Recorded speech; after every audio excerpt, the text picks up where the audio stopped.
Buenas noches, doctor. Buenas noches, Buenas Doc. noches, Buenas noches, doctor. ¿todo bien? Sí, doctor, todo bien. ¿Y usted cómo está? Bien, gracias, bien, bien.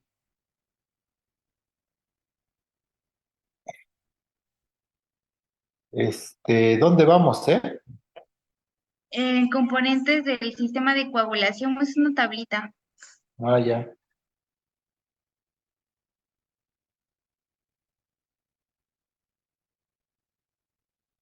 Vamos a empezar a ver esta, ¿verdad? Sí, Doc. Bueno, estos son los componentes de la fase fluida de la coagulación. Antes se les conocía como proteínas de coagulación y mucha literatura actual todavía las sigue considerando así. Aquí están enumerados de manera progresiva como se fueron descubriendo y que forman parte de este sistema. Vamos a señalar algunas características que nos pueden permitir agruparlas. Así podemos encontrar dentro de este grupo aquellas proteínas que para su síntesis dependen de la vitamina K. Y si ustedes se acuerdan, son el factor 2, el factor 7, el noveno y el décimo. Son dependientes de vitamina K. Y aquí no están señalados, pero existen otras dos proteínas, que son la proteína C y la proteína S, que también forman parte de, de las proteínas que requieren vitamina K. Entonces ahí tenemos el primer grupo. El segundo grupo van a ser las proteínas que tienen función de contacto. Son las que van a identificar el estímulo para iniciar la fase de la coagulación. Está el factor 12 o Ageman, la precalicreína y el cininógeno de alto peso molecular. Este es el grupo de factores de contacto. Y tenemos un tercer grupo denominados cofactores. Requieren el acompañamiento de otra proteína para que puedan ser funcionales. Y así está el factor octavo, que es la proteína básica de la coagulación, y por así decirlo, su acompañante es el factor von Willebrand. Estas dos moléculas siempre van a ir unidas para poder ser funcionales.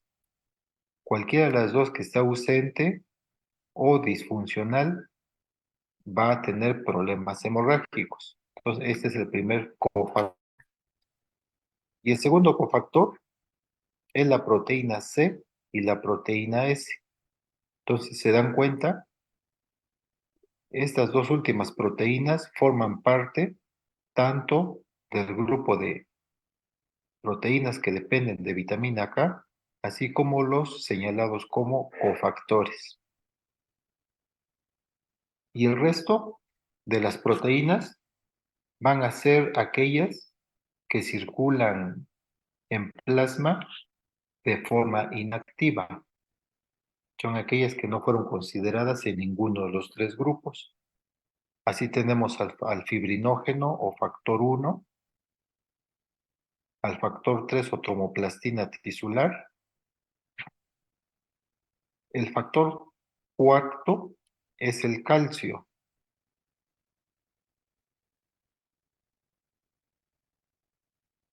y el factor onceavo, el antecedente, la tromoplastina plasmática. Estas son proteínas que están circulando de forma inactiva. Entonces, esto es lo que vamos a rescatar de este cuadro. De manera tradicional, se nos ha enseñado, y también es bastante esquemático, seguirlo haciendo así, identificando dos vías de coagulación, una extrínseca y otra intrínseca. Sin embargo, hoy en día, los últimos conceptos que explican esta coagulación consideran que existe una sola vía. Entonces vamos a quedarnos con esta idea de que existe una sola vía que interaccionan de manera simultánea. Sin embargo, vamos a revisar el tema como si fueran dos vías. En esta diapositiva, en la parte superior, tenemos la secuencia de lo que ocurre en la fase de activación extrínseca. En su extremo superior izquierdo tenemos la abreviatura FT, que es el factor tisular. Este factor tisular se expone de manera inmediata cuando existe una lesión del endotelio.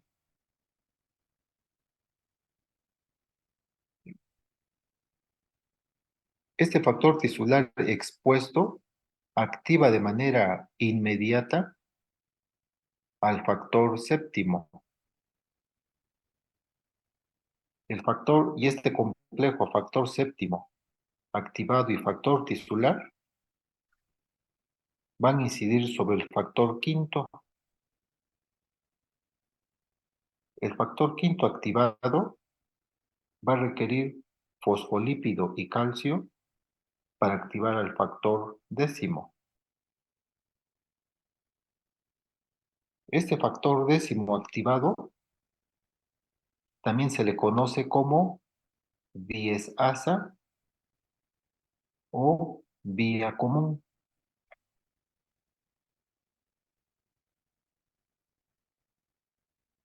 Este factor activado va a incidir sobre la protrombina, que es el factor 2.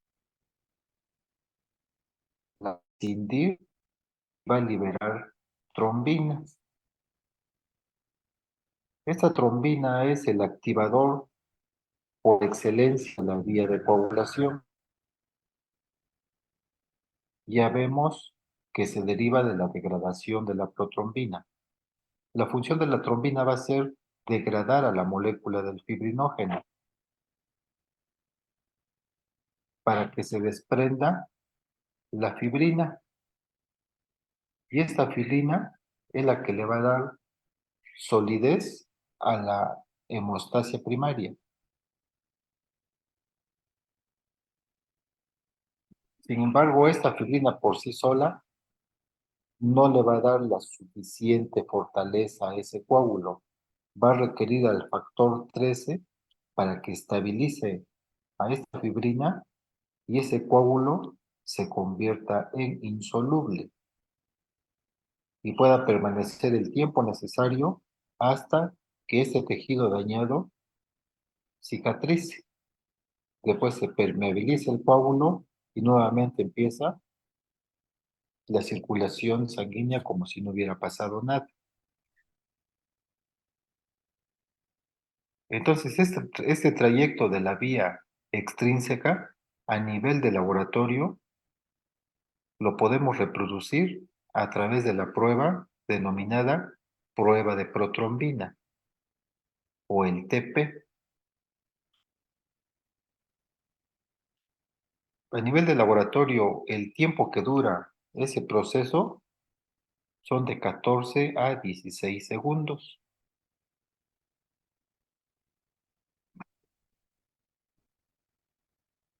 Cuando el tiempo de protrombina, el resultado sea mayor de 16 segundos, quiere decir que hay un trastorno de alguna de las proteínas que para su síntesis se requiera vitamina K. Entonces aquí tenemos pues el factor séptimo, el factor quinto y el factor décimo, que son los que están involucrados en este proceso de la vía extrínseca. ¿Sí quedó claro esta secuencia de activación?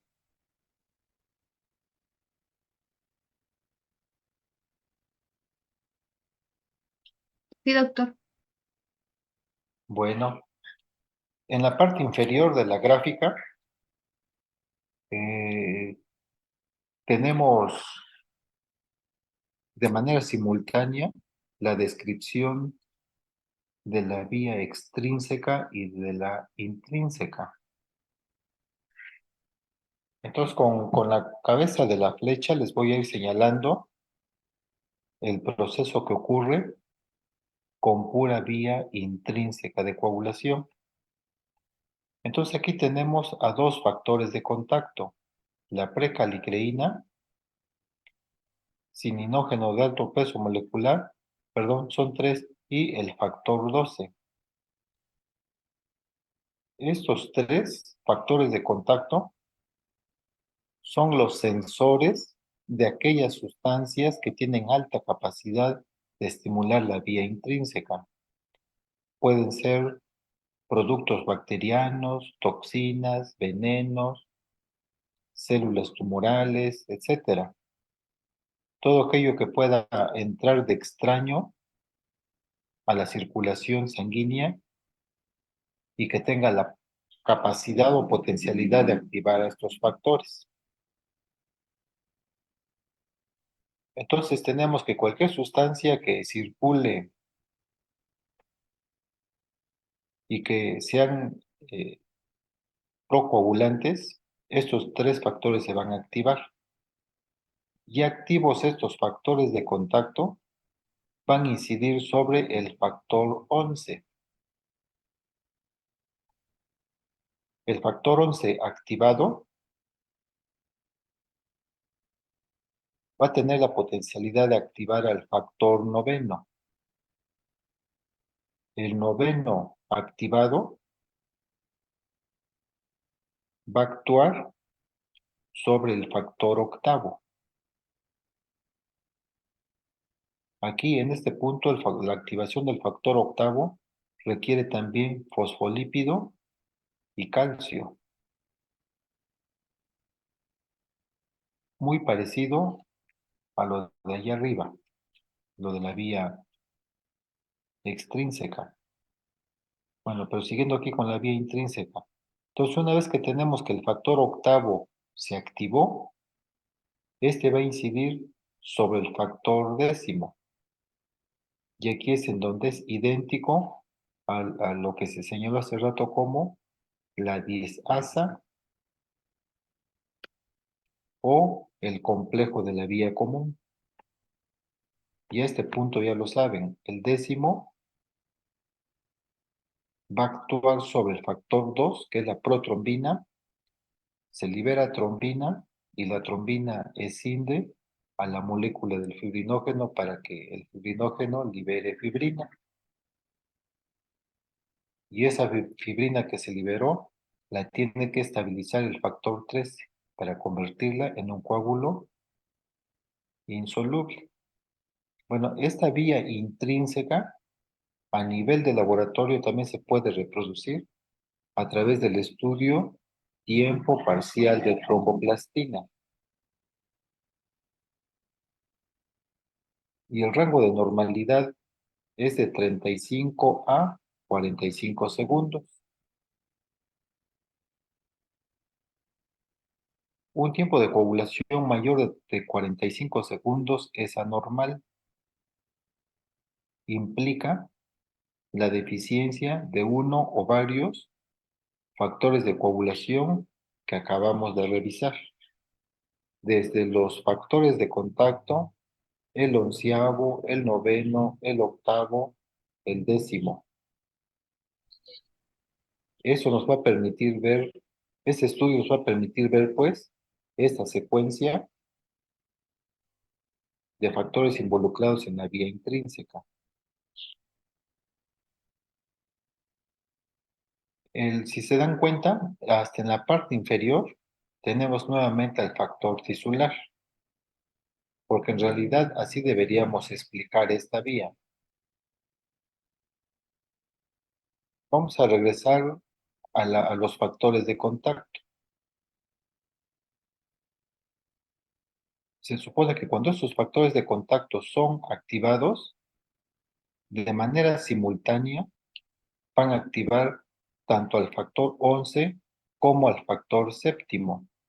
Y recuerda que aquí arriba, el principal factor que se activa en la extrínseca es el factor séptimo.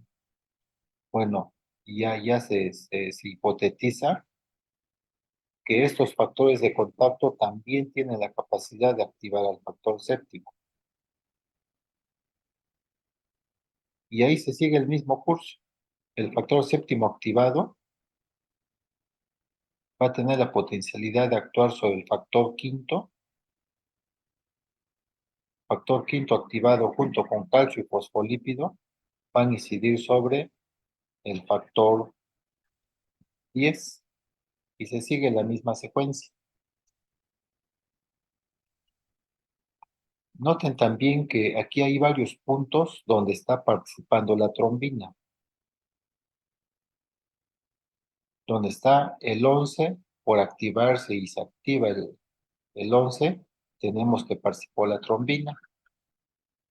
Donde está el factor octavo para que se active, también participó la trombina. Donde está el factor quinto para que se active, también hubo participación de trombina. ¿Cómo se explica que antes de que la protrombina se convierta en trombina, ya haya circulando trombina que está activando a estos puntos?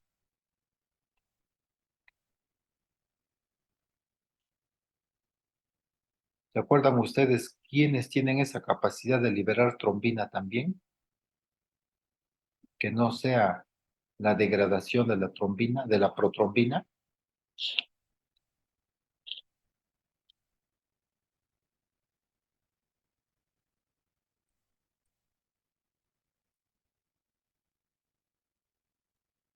Disculpe, doctor, ¿podría repetir la pregunta, por favor? Sí, acabamos de revisar que la trombina se produce por la degradación de la protrombina y esto es casi al final de la fase de coagulación. Sin embargo, aquí tenemos, si seguimos el trayecto del factor de contacto que se estimula, aquí tenemos al menos 3 sitios donde hay trombina. Si ven la punta de flecha, Sí, doctor. y aquí se activa el onceavo. Para que se vuelva activo requiere trombina. El octavo, para que se active, también requiere trombina. Y como ya señalamos que la vía extrínseca y la intrínseca son una sola, donde se activa el CP, el quinto, también requiere trombina. Entonces la pregunta es, ¿de dónde habrá salido esta trombina que se supone solamente surge cuando el factor 2, este que está aquí, es activado por el factor 10 y se convierte en trombina? Y esa trombina actúa sobre el fibrinógeno.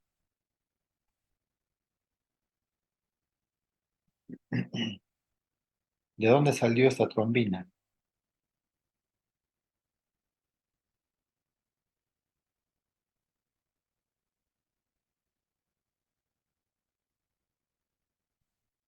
Hay, hay dos, hay dos sitios de producción de trombina de manera adicional a la trombina que surge de la protrombina.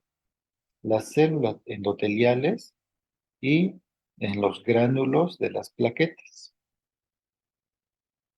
en el gránulo alfa de las plaquetas. De ahí salen estas moléculas de trombina, ¿de acuerdo?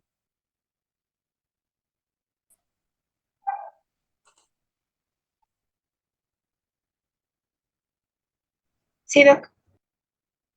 Bueno, Sí, doctor. entonces tenemos aquí la explicación de cómo la fibrina debe seguirse transformando para volverse en realidad una fibrina insoluble. Ya vimos que la trombina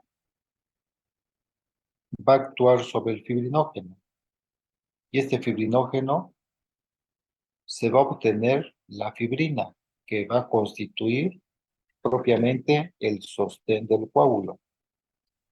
Sin embargo, en el proceso de degradación del fibrinógeno, se van a liberar fibrinopéptidos A y B. Este es un material residual que ya no tiene función, pero se desprende del fibrinógeno. A nivel de laboratorio, cuando queramos saber, queramos investigar cómo está el sistema de coagulación contra el sistema fibrinolítico, debemos medir los productos de degradación del fibrinógeno. Seguramente habrán escuchado ese término o ese estudio. Estos productos de degradación del fibrinógeno van a ser estos fibrinopéptidos A y B. Mientras más fibrinopéptido A y B exista, ¿qué vamos a interpretar? ¿Qué está ocurriendo?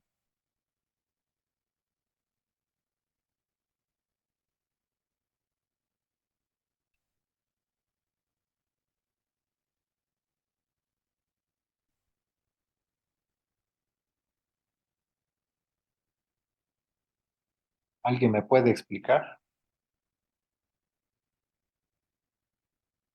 ¿Qué estará pasando cuando veamos muchísimo fibrinopéptido A y B?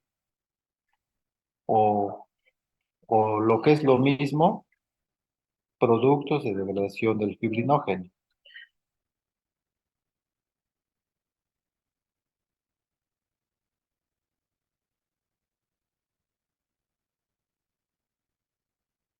Chicos, chicas,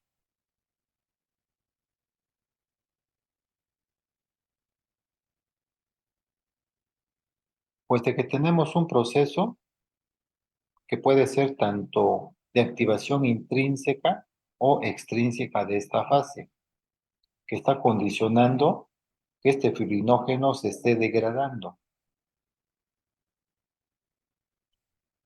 Y si se degrada, forzosamente vamos a ver y vamos a medir altos niveles de productos de degradación del fibrinógeno. Estoy insistiendo en este punto por lo siguiente. Ya quedamos con que esta fibrina se va a constituir en la malla que le va a dar solidez al coágulo. Sin embargo, va a requerir del factor 13. El factor 13 junto con calcio va a volver insoluble esta malla. Y esta fibrina insoluble puede durar 2, 3 horas hasta que el proceso de hemostasia se corrija.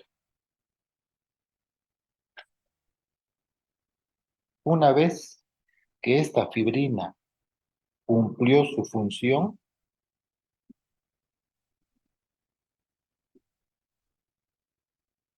se va a disparar el mecanismo del sistema fibrinolítico.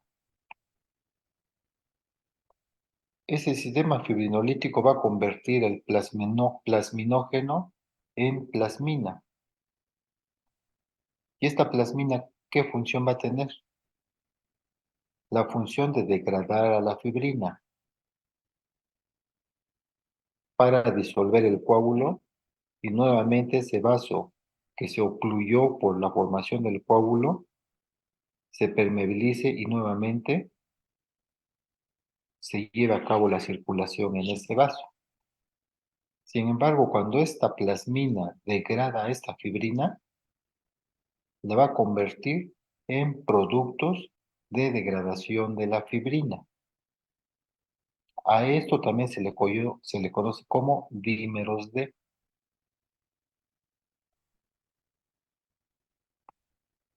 La función de este sistema fibrinolítico, vuelvo a repetirles, es degradar la fibrina.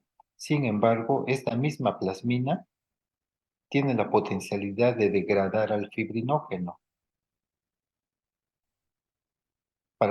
¿Y por qué lo hace?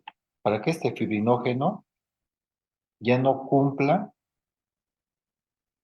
la función de producir fibrina. Entonces entra el mecanismo de la fibrinogenólisis y se producen productos de degradación del fibrinógeno. Son dos moléculas totalmente diferentes. El producto de degradación del fibrinógeno contra el producto de degradación de la fibrina o dímero D. Uno me mide el sistema de hemostasia, el otro me mide, el otro me mide los dímeros D. Y estos dos productos son de gran importancia cuando estamos vigilando pacientes con problemas de hemostasia y trombosis. ¿Sí queda claro la importancia de conocer estos dos productos de degradación y qué nos indica cada uno de ellos?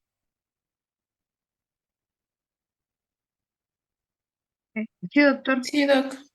Sí, doctor. Bueno,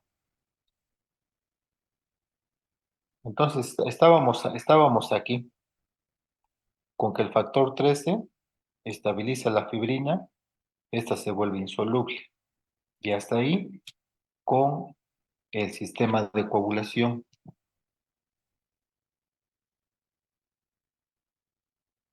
Que tienen una serie de reguladores que van a detener el proceso de la coagulación,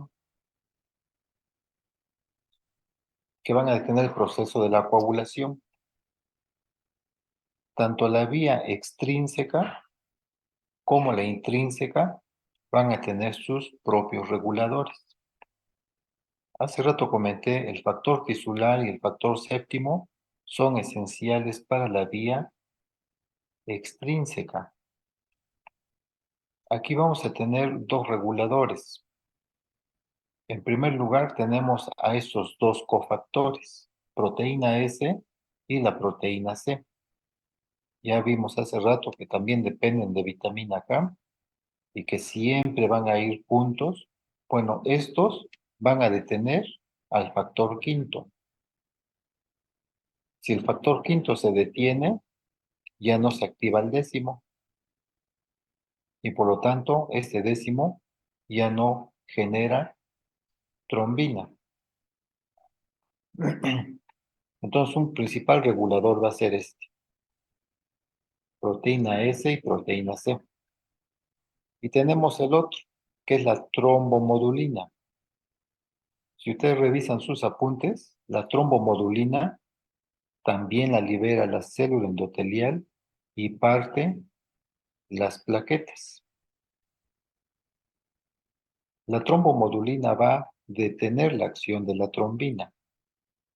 Y ustedes saben que la trombina es el degradador más importante del fibrinógeno. Por lo tanto, ya no se lleva a cabo ese proceso. Y también se tiene un inhibidor de este factor tisular. Ya vimos que el factor tisular surge cuando se daña el endotelio. Entonces, el mismo endotelio va a liberar una sustancia que va a cubrir al factor tisular, que es el inhibidor de la vía del factor tisular. Por lo tanto, una vez que ese inhibidor se activó, cubre el receptor del factor tisular para que el factor séptimo no pueda acoplarse y por lo tanto no se estimule. Entonces tenemos pues que en la vía extrínseca tenemos tres principales reguladores. Inhibidor de la vía del factor tisular, la proteína C y la proteína S, y por último, la trombomodulina.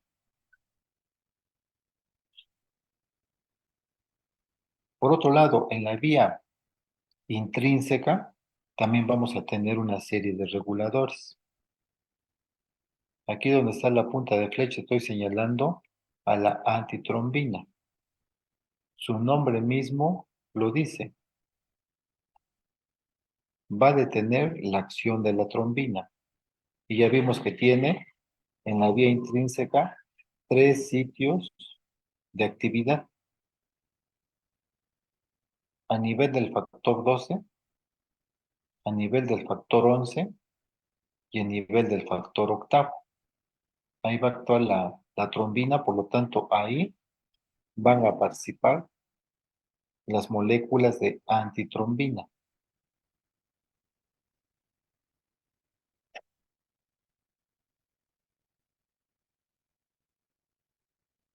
A nivel del factor 10, hay unas moléculas que la van a detener, que es el factor 2 de Parán. Si ustedes se acuerdan, el factor 2 de Parán también la produce el endotelio. Este factor 2 de Parán va a detener la actividad del factor décimo, que ya se había activado.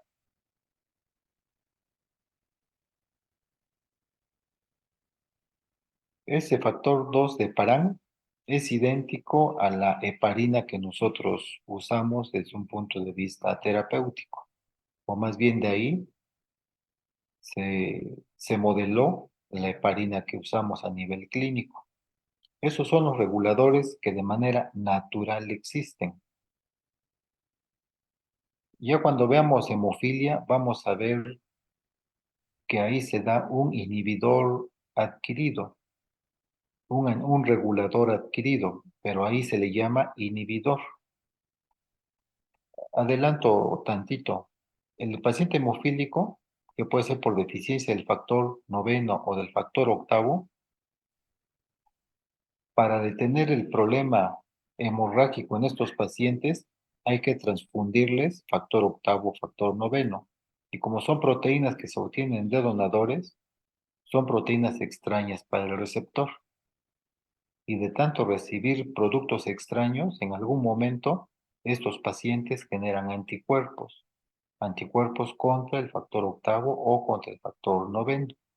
Bueno, esos anticuerpos son reguladores adquiridos, pero para no llamarlos reguladores, el término que se acepta es llamarlos inhibidores. Entonces, cuando ustedes escuchen inhibidores, son anticuerpos que fueron adquiridos y que van a trastornar esta fase de coagulación.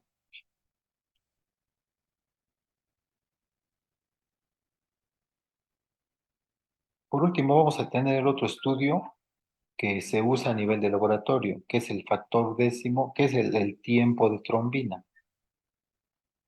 El tiempo de trombina va a medir a partir de esta vía común a la formación de fibrina. Aparentemente es un tiempo corto, pero a nivel de laboratorio, el tiempo que tarda en reproducirse este paso es de 16 a 18 segundos. Entonces tenemos tres estudios básicos de laboratorio: tiempo de protrombina, tiempo parcial de tromboplastina y tiempo de trombina. Este tiempo de, este tiempo de trombina, vuelvo a repetir, mide del 10 al fibrinógeno. Por lo tanto, cuando este tiempo de trombina está prolongado, es decir, que dure más de 20 segundos, vamos a pensar que hay un problema que se está generando y que está inhibiendo al factor décimo. Aquí puede ser la heparina o algunos venenos de serpientes.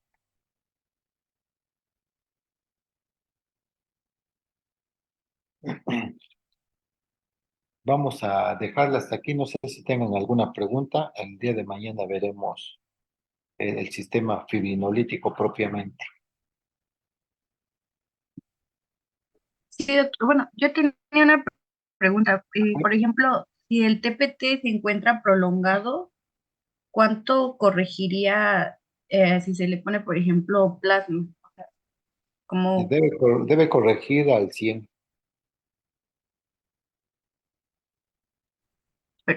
pero por unidad de plasma, ¿cuánto se corrige o cómo? No hay un valor preciso. Va a depender de la propia respuesta del paciente. Es decir, las dosis terapéuticas de plasma son 15 mililitros por cada kilo de peso. En pediatría se aplica muy perfectamente esa dosis. Sin embargo, en el paciente adulto, por los grandes volúmenes, ya no es posible un cálculo así medido y muy preciso. Por lo general, en un paciente adulto nada más se le pone una unidad, que son 300 mililitros de plasma, y se supone que ese plasma que tú le vas a poner va a llevar al paciente a un estado hemostático mínimo de 50%.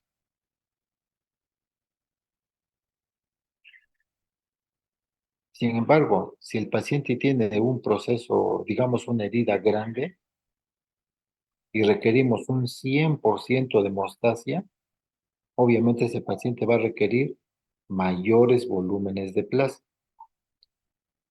Cuando veamos el tema de hemofilia, ahí va a quedar un poco más claro de que en algunas patologías sí podemos dar dosis específicas para subir niveles. Pero en el caso que tú planteas, como por ejemplo un paciente que tenga un daño hepático nos va a llevar a una insuficiencia de proteínas de coagulación.